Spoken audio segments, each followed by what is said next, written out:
Hey, if you were at school today on the playground or elsewhere, 91 degrees our high at Kenner, and that is not a record. Record on this date is 97, so we can get very hot this time of year, although it does mark the first time in the 90s at Kenner since last September 26, 2022. We were at 93 degrees, so we have had a nice stretch of at least staying out of the 90s, but now we're back, and 90s are possible tomorrow, and then we will see a little bit of a break as the upper ridge will start to break down. And what's interesting is despite the fact that we've got this upper ridge, which normally keeps us relatively dry, we still were able to get quite a bit of rainfall to develop across the region.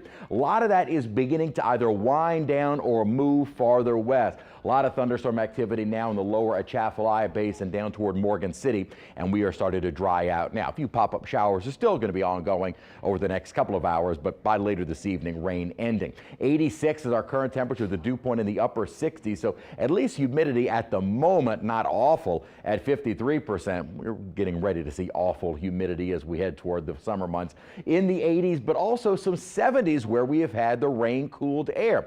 Boy, underneath some of those showers, temperatures can go from almost 90 degrees quickly into the 70s thanks to the shower activity. Really didn't see much of that over the metro area, so we were able to get up to 91 degrees. Dew point 60s and low 70s, so still plenty muggy outside. But as I'd mentioned at the top of the newscast, there are signs of a cold front moving in for the weekend. Now, mid, almost late May, you can't get a whole lot or expect much from these late season cold fronts, but what it may do, the GFS says by Sunday morning, we should start to get into some slightly drier air, which will take us into the start of next week. And what I like to see is some agreement in the models. The Euro starts to bring in the drier air later in the night on Sunday, but keeps the dry air in place for Monday. So both of the models, while maybe a little different in the timing, both indicating this front moving through and bringing with it a slight drop in humidity Sunday and into early next week. We'll have to wait and see how long that lasts, but that's at least an indication of another front trying to bring us some more seasonal air, as high temperatures behind that would be near normal.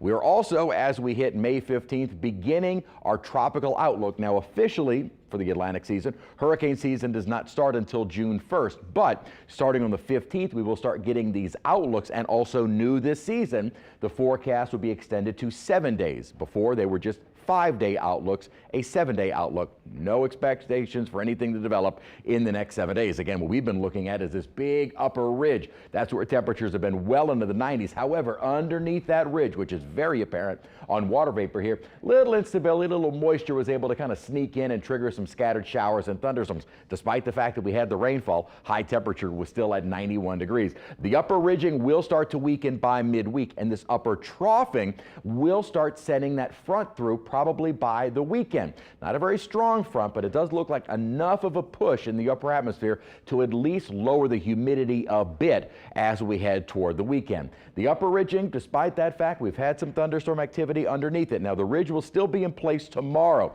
It doesn't look like we're going to see quite as much instability tomorrow, so our rain chance is 40 to 50% for Tuesday. By Wednesday, another upper disturbance moves on in, and our rain chances are a little bit higher. So Wednesday, slightly better chance for some scattered showers and thunderstorms. Tomorrow, a little bit less, but tomorrow probably still around 90 degrees or so with that upper ridge. Then with a bit more rain coverage, more mid-80s as we head into Wednesday and Thursday. Relatively dry heading into the start of the weekend, and then that less humid air, little less humid air, we'll say, arrives by Sunday and Monday. All right, that sounds great. Thank you, Chris.